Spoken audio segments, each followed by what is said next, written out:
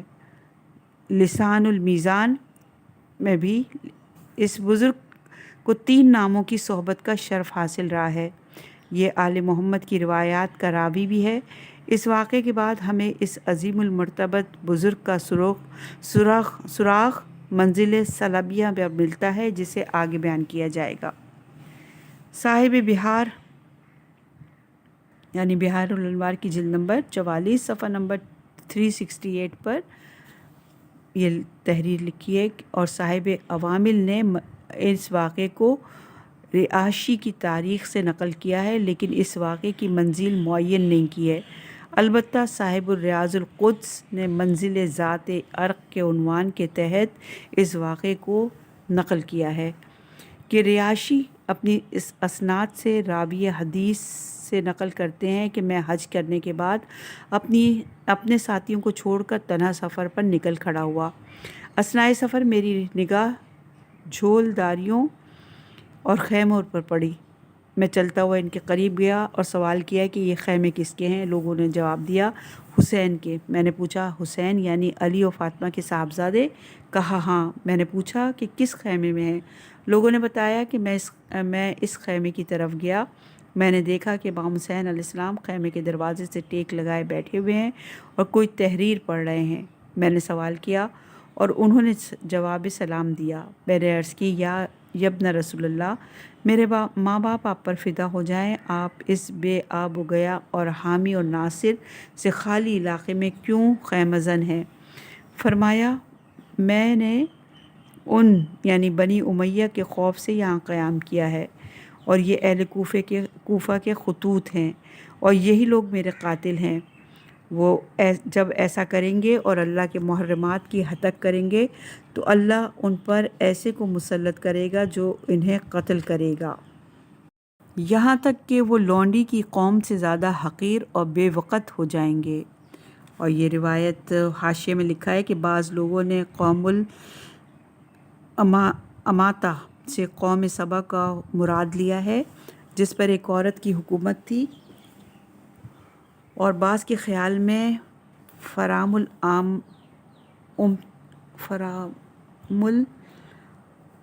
الامت ہے۔ اس اعتبار سے ترجمہ یہ ہوگا کہ یہ لوگ اس کپڑے سے زیادہ حقیر اور بے وقت ہو جائیں گے جو عورتیں مخصوص ایام میں استعمال کرتی ہیں۔ اگلی منزل حاجر بریکٹ میں لکھا ہے بطن رما۔ اس منزل پر کوفہ اور بصرہ سے آنے والے راستے مدینے کے راستے سے متصل ہو جاتے ہیں۔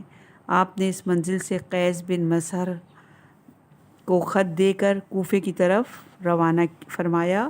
ارشاد مفید کے مطابق جناب مسلم نے اپنی شہادت سے 27 دن قبل جو خط لکھا تھا اس میں اہل کوفے کی اطاعت کا تذکرہ کیا تھا، اور اہل کوفہ نے بھی لکھا تھا کہ آپ کی مدد کے لیے 1,00,000 تلواریں آمادہ ہیں، تاخیر نہ فرمائیے۔ اس کے جواب میں آپ نے یہ خط لکھا۔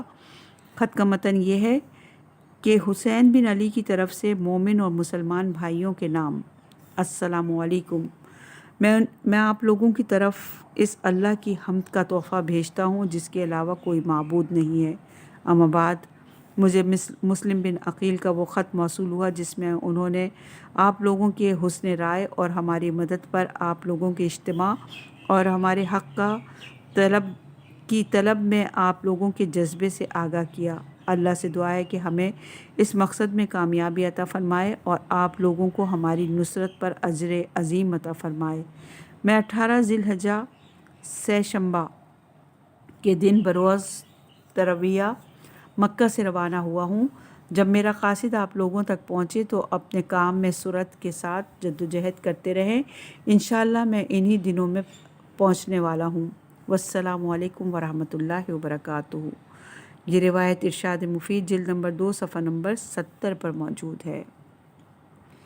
جب ابن زیاد کو امام حسین علیہ السلام کے کوفے کی طرف روانہ ہونے کی اطلاع ملی تو اس نے پولیس کے افسر حسین بن نمیر کو قادسیہ بھیج کر راستوں پر پہرے لگوا دیے تھے۔ یہ پہرے قادسیہ سے خفان اور قادسیہ سے قطعانہ اور لعال تک تھے اور لوگوں میں حسین کے آنے کی تشہیر کر دی تھی۔ یہ روایت تاریخ طبری جلد نمبر 4 صفحہ نمبر 297 پر موجود ہے۔ قیس بن مسہر خط لے کر تیزی کے ساتھ کوفے کی طرف روانہ ہوئے۔ قادسیہ میں ابن زیاد کے تفتیش کرنے والوں نے انہیں روکا۔ قیس نے امام کے خط کو پھاڑ کر ٹکڑوں میں بدل دیا۔ حسین بن نمیر نے قیس کو خط کے ٹکڑوں کے ہمراہ ابن زیاد کے پاس روانہ کر دیا۔ جب ابن زیاد کے پاس پہنچے اور اس نے سوال کیا کہ تم کون ہو، تو انہوں نے کہا جواب میں کہ میں امیر المومنین حسین علیہ السلام کی شیعوں میں سے ایک شیعہ ہوں۔ اس نے پوچھا کہ تم نے خط کیوں پھاڑا؟ اس نے جواب دیا کہ تمہیں اس خط کے مضمون کا پتہ نہ چلے۔ ابن زیاد نے پوچھا کہ وہ خط کس کا تھا اور کس کے پاس لے جا رہے تھے؟ جواب دیا کہ حسین کا خط تھا، کوفے کے ایک جماعت کے نام لیکن میں ان لوگوں کے نام نہیں جانتا۔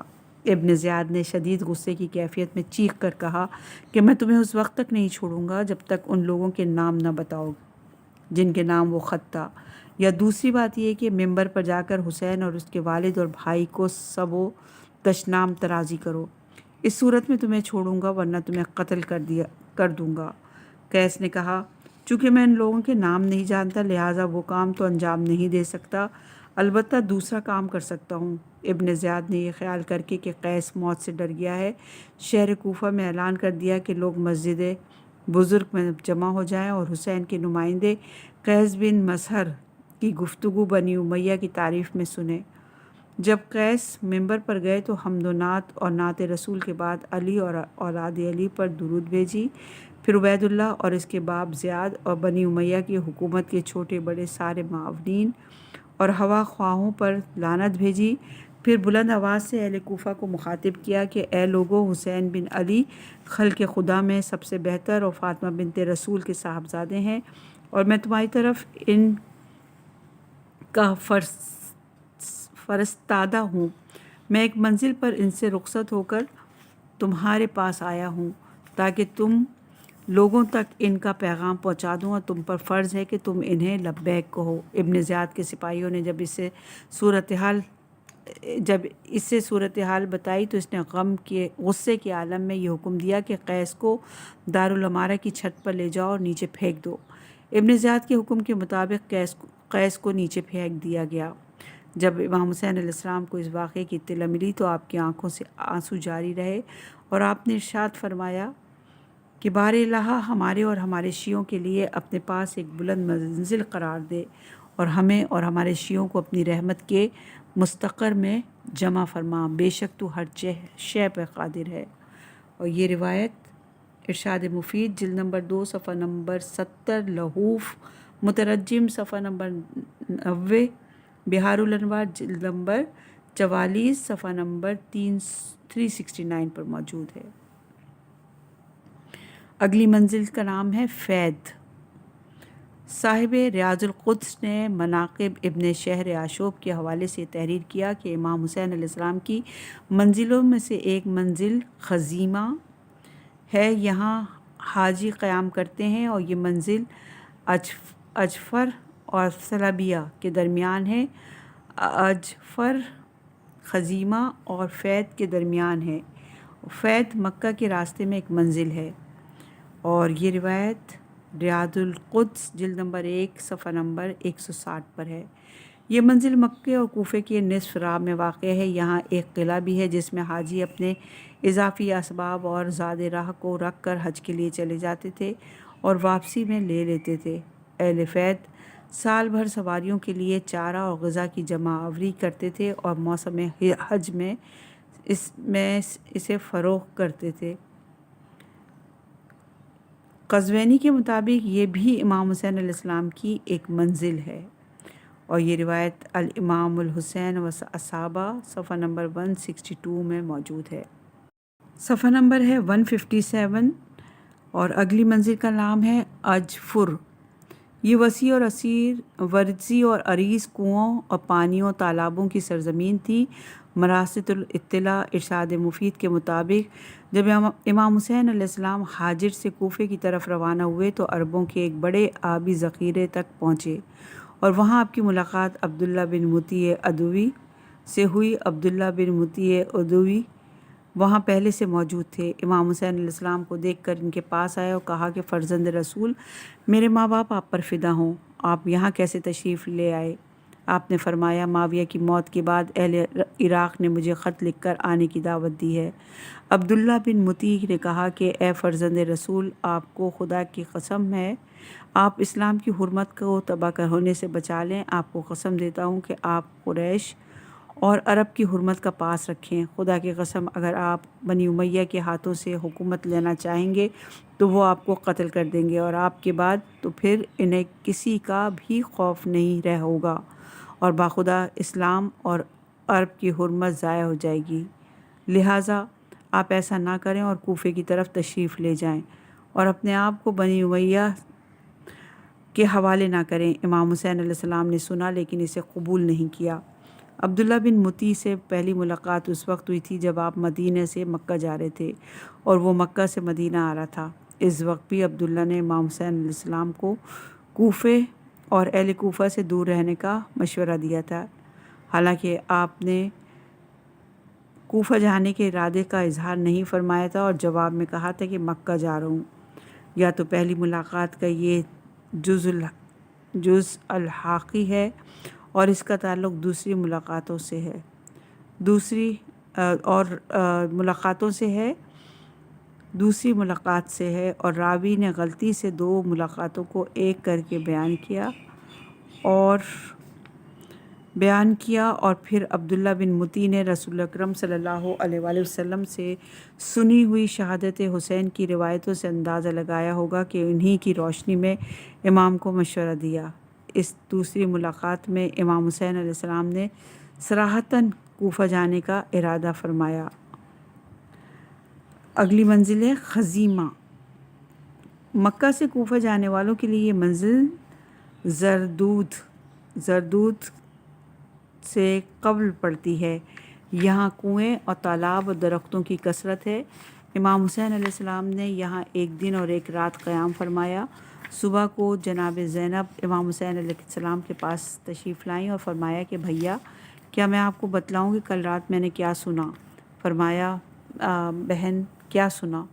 تو جناب زینب نے ارشاد فرمایا کہ میں خیمے سے آدھی رات کو باہر نکلی تو میں نے ایک ہاتف کو ندا دیتے ہوئے سنا، اے آنکھ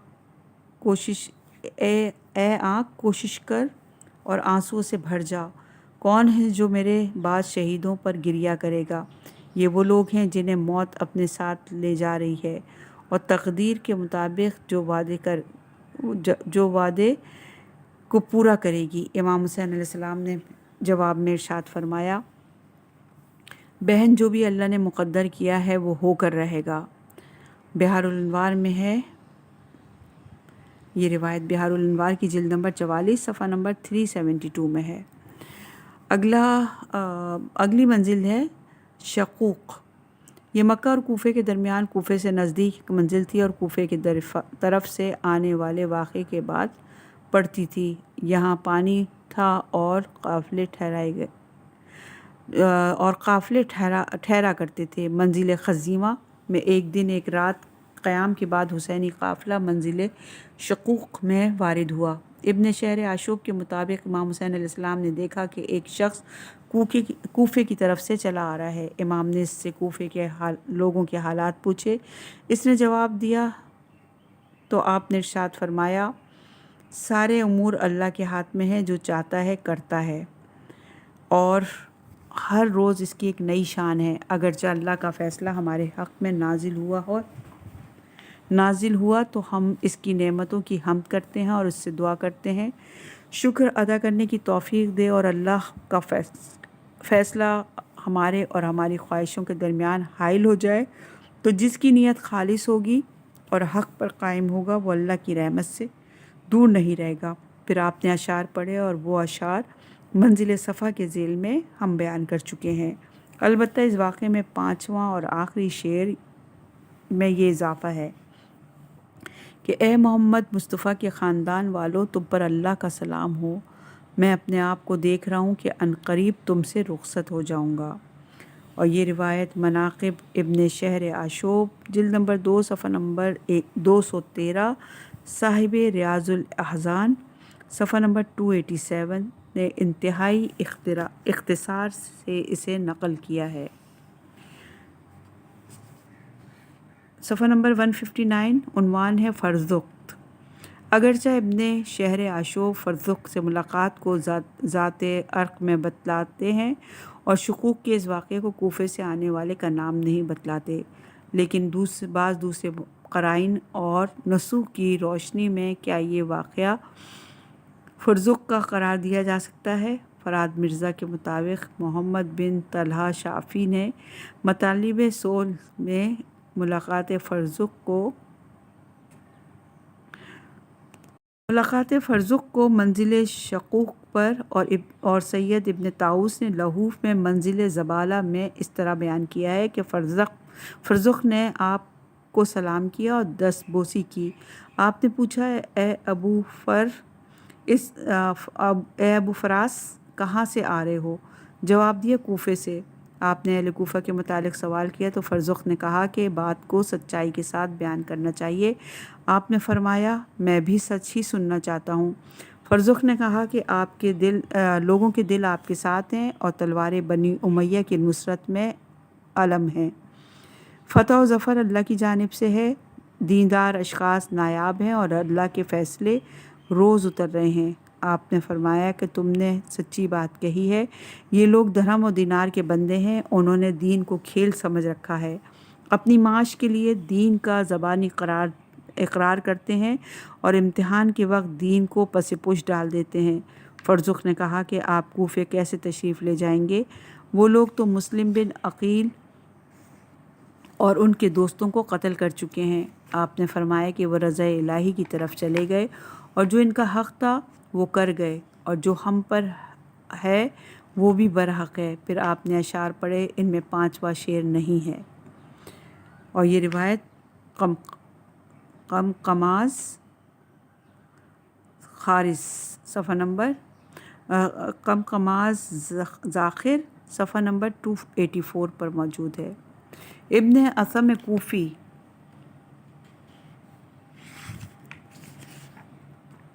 اثم کوفی نے اپنی تاریخ میں اور خوارزمی نے ابن اثم کے حوالے سے اس واقعے کو منزل شقوق کی نسبت سے درج کیا ہے۔ اور یہ روایت الفتوح جلد نمبر 5 صفحہ نمبر 71، مقتل خوارزمی جلد نمبر 1 صفحہ نمبر 321 پر موجود ہے۔ وقت اور محل ملاقات کے اختلاف کے ساتھ کتابوں میں فرزخت کی بہت سی ملاقاتوں کا تذکرہ ہے۔ ملاقاتوں کی کثرت، راوی کی عدم احتیاط اور استنساخ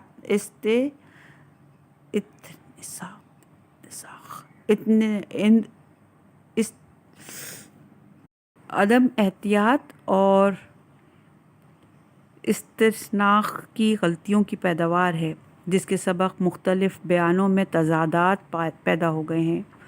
منزل صفا اور منزل شقوق اور زبالہ کی روایات میں ہمیں واضح فرق نظر آتا ہے۔ صفا کی ملاقات میں امام حسین علیہ السلام نے فرزخت سے پوچھا کہ تم کون ہو، اور اس نے ایک مبہم جواب دیا، جبکہ زیر نظر ملاقات میں امام نے اسے ابو فراس یعنی کنیت سے مخاطب کیا، جو فرزخت کو پہچاننے کی دلیل ہے۔ دوسرا فرق یہ ہے کہ زیر نظر ملاقات میں جناب مسلم کی شہادت کا تذکرہ ہے، جو اس بات کا ثبوت ہے کہ یہ ملاقات صفا، حدود حرم یا بستان بنی عامر کی ملاقات کے علاوہ ہے۔ اب رہا یہ سوال کہ امام حسین علیہ السلام روز تربیہ مکہ سے نکلتے ہیں، جبکہ فرزخت کا خروج حج کے اختتام پر ہوگا، تو ملاقات کا امکان کیسے ہے؟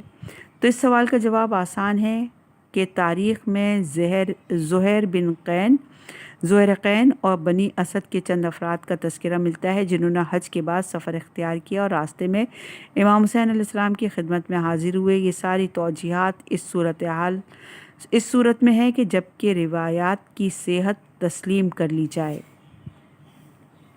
زرود مکے سے کوفے کی طرف جانے والے راستے پر یہ ریگستانی علاقہ سلبیہ اور خزیمہ کے درمیان واقع ہے۔ یہاں امام حسین علیہ السلام نے ایک شب قیام فرمایا اور دوسری صبح سفر کرتے وقت پانی کا اضافی ذخیرہ اپنے ساتھ لیا اور سلبیہ کی طرف سفر اختیار کیا۔ بیان ابھی جاری ہے، انشاءاللہ کہ اگلی ریکارڈنگ میں اس کو آگے بڑھائیں گے۔